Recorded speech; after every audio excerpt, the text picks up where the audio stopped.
Le sommet de l'OTAN qui vient de s'achever à La Haye aux Pays-Bas devait être un nouveau camouflet diplomatique pour Volodymyr Zelensky et pour l'Ukraine, puisque toute l'organisation du sommet tournait autour des questions de dépenses et autour de comment flatter au mieux Donald Trump. Mais même si l'Ukraine n'était pas au cœur des préoccupations des États membres ces 2 derniers jours, elle a quand même obtenu un certain nombre de promesses et d'assurances.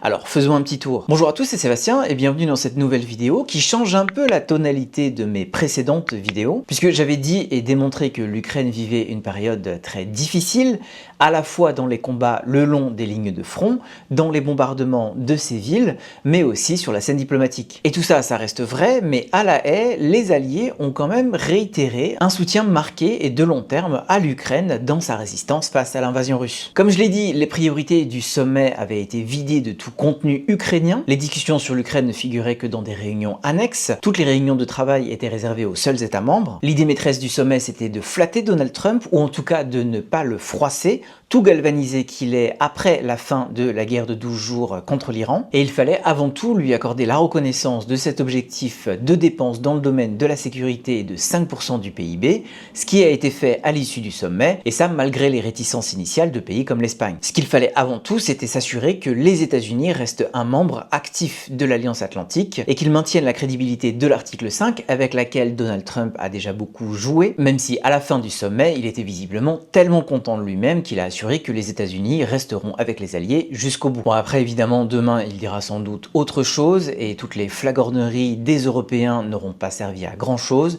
mais ça on verra plus tard quand on y sera. Mais je reviens à l'Ukraine. Dès son discours d'introduction, le secrétaire général de l'OTAN, Mark Rutte, a annoncé qu'il avait sécurisé non pas 20 millions d'euros de soutien pour l'Ukraine comme il le pensait, mais 35 millions d'euros, donc en se projetant sur l'année prochaine. Et il a aussi assuré que les Alliés travaillaient à des mécanismes de soutien qui pouvaient jouer jusqu'en 2035. Et ça, quand on parle des Alliés, on parle de tous les États membres, donc 31, sans les États-Unis, puisque l'administration Trump n'a toujours pas annoncé de nouveaux paquets d'aide militaire en faveur de l'Ukraine depuis le 20 janvier, et elle freine même la livraison des derniers lots qui avaient été décidés sous l'administration Biden. Ça, cette annonce de Mark Rutte, ça souligne que Donald Trump a réussi son coup de force de faire payer tous les autres sauf les États-Unis, et ça c'est encore une victoire pour ses méthodes de promoteur immobilier, mais ça souligne aussi donc que 31 États membres sur les 32 que compte l'OTAN sont prêts à soutenir l'Ukraine dans la durée. Mark Rutte dans son discours a aussi réitéré la vocation de l'Ukraine à rejoindre l'Alliance à un moment donné, même si en l'état on sait que ça n'engage pas à grand chose, mais ça va toujours mieux en le disant,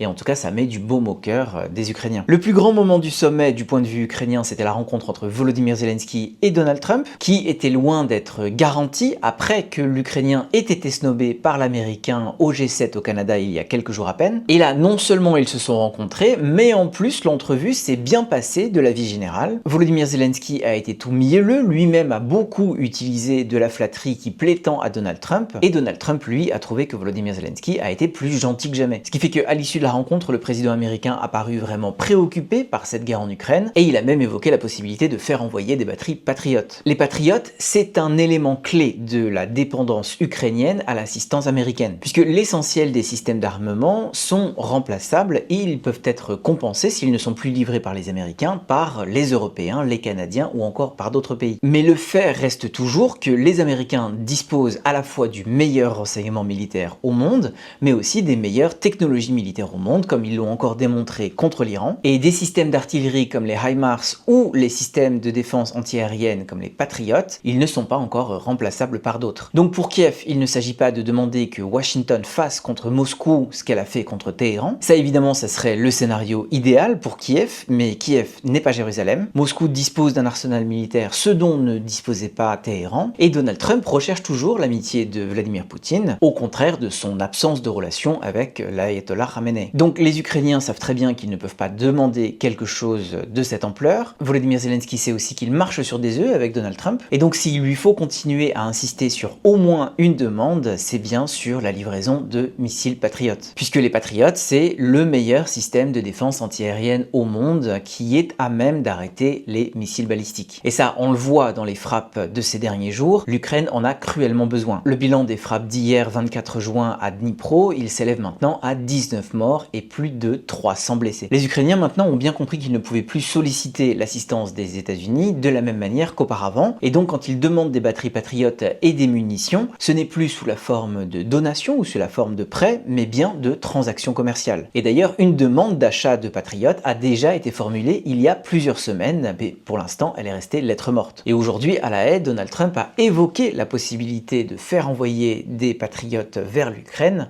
mais il n'a annoncé rien de concret. Ce qui est toujours dangereux puisqu'on sait très bien qu'il changera d'avis après la conversation avec une prochaine personne qui lui donnera un autre son de cloche. Mais bon, pour aujourd'hui, toujours est-il que la rencontre s'est bien passée et ça vient un peu réconforter les Ukrainiens quant à la relation avec Washington et avec Mar-a-Lago, et s'assurer d'une relation relativement constructive avec les États-Unis. Ça permet aussi pour l'Ukraine de gagner du temps pendant qu'elle se cherche des alternatives de systèmes d'armement et de systèmes de défense antiaérienne. Évidemment, ces recherches, elles ont déjà commencé, et d'ailleurs, pendant ce sommet, eh bien, les Européens, eux, ils ont été relativement concrets sur leur aide à l'Ukraine. Emmanuel Macron, par exemple, a parlé d'envoyer plus de Mirage 2000 à l'Ukraine. Ce sont des avions qui ne sont plus de première jeunesse et qui ont été produits en petite quantité, mais depuis la livraison d'un premier lot au début de l'année 2025, les appareils ont bien fait leur preuve dans le ciel ukrainien. Le Royaume-Uni a aussi annoncé avoir acheté des munitions pour des systèmes de DCA en se servant de 70 millions de livres sterling d'intérêts dégagés par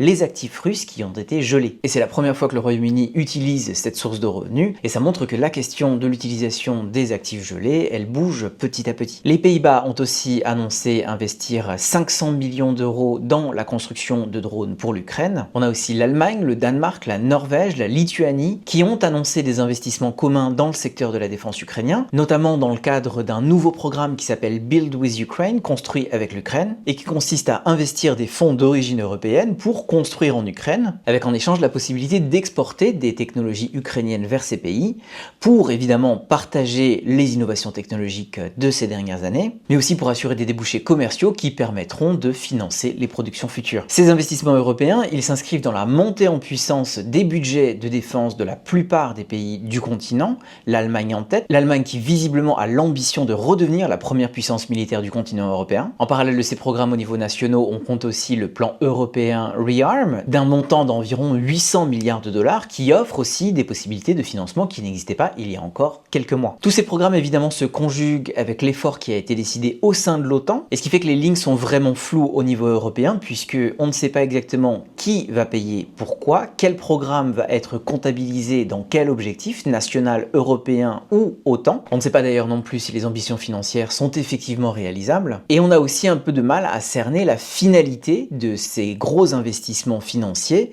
puisque dépenser plus, ça ne veut pas forcément dire dépenser mieux ou avoir des armées plus efficaces. Mais ce qui est sûr en l'occurrence, c'est que l'Ukraine va bénéficier de ces efforts de réarmement d'une manière directe ou indirecte. Après, la grande question en ce qui concerne l'Ukraine, elle reste toujours la même. Est-ce que ça sera suffisant et est-ce que ça sera suffisamment rapide? Et aussi, est-ce que ça va continuer à s'inscrire dans un effort transatlantique pour, d'une part, soutenir l'Ukraine, mais aussi maintenir la pression sur la Russie à travers des sanctions primaires et secondaires, ou encore à travers un effort conjoint pour réduire les rentrées financières de la Russie qu'elle tire des hydrocarbures. Parce que là-dessus, il faut rappeler que l'Europe, donc ça veut dire les États membres de l'Union européenne, les institutions de l'Union européenne, des pays comme le Royaume-Uni, la Suisse ou encore la Norvège, ont déboursé 156 milliards d'euros depuis 2022 pour soutenir l'Ukraine. Ça, ce sont les chiffres de l'Institut Kiel, qui produit beaucoup de statistiques pour tracer le soutien à l'Ukraine. C'est très bien documenté. Mais dans le même temps, les États membres de l'Union européenne ont versé à la Russie plus de 210 milliards d'euros depuis 2022 pour payer pour ces hydrocarbures, donc du pétrole, du gaz naturel et du gaz naturel liquéfié. Là-dessus aussi, les pays européens bougent, et par exemple, la Commission veut proposer d'interdire des nouveaux accords d'importation d'hydrocarbures russes à partir de 2026-2027, mais d'une part, ça n'est pas encore accepté, il y a des obstacles hongrois ou slovaques à dépasser, mais en plus de ça, ça va prendre du temps pour avoir des effets concrets sur l'économie l'économie russe, qui par ailleurs a aussi diversifié ses livraisons d'hydrocarbures à d'autres marchés. Ce qui fait que, pour résumer ce qui s'est passé ces 2 derniers jours, l'Ukraine continue de bénéficier d'un soutien européen marqué et sur le long terme, qui se restructure assez rapidement dans le contexte du désengagement américain. Ce désengagement américain, il paraît irrémédiable, mais il n'est pas non plus immédiat et il n'est pas non plus absolu. Il est graduel, il est sectoriel, et il y a encore moyen pour les Européens de faire quelque chose avec les États-Unis dans le court terme, et il y a moyen pour l'Ukraine de continuer à manœuvrer pour obtenir soutien politique, système d'armement, système de défense anti-aérien et aussi pression sur la Russie. On est très loin du soutien quasi inconditionnel dont bénéficie l'Ukraine en 2022, on est aussi très loin de décisions fermes des Européens qui pourraient s'investir pour défendre l'espace aérien ukrainien, pour renoncer beaucoup plus rapidement aux hydrocarbures russes ou aussi pour saisir les actifs gelés qui se trouvent actuellement en Union européenne. Le soutien européen est continu, mais il est lent, il arrive souvent tard et il est toujours handicapé par le fait que les Européens n'ont pas défini leur but de guerre. Est-ce que c'est une non-défaite de l'Ukraine ou est-ce que c'est sa victoire? Est-ce que c'est une défaite de la Russie ou est-ce que c'est sa non-victoire? Et aussi pour construire quelle Europe, quelle architecture de sécurité européenne demain. Ce qui fait que d'un sommet à l'autre, en fait, on a des ressentis en yo-yo et on a des signaux contradictoires, mais on n'a pas beaucoup plus de réponses à ces dernières questions que j'ai évoquées. Voilà, je m'arrête ici. Merci beaucoup d'avoir regardé cette vidéo jusqu'au bout. Je file et je vous retrouve très vite.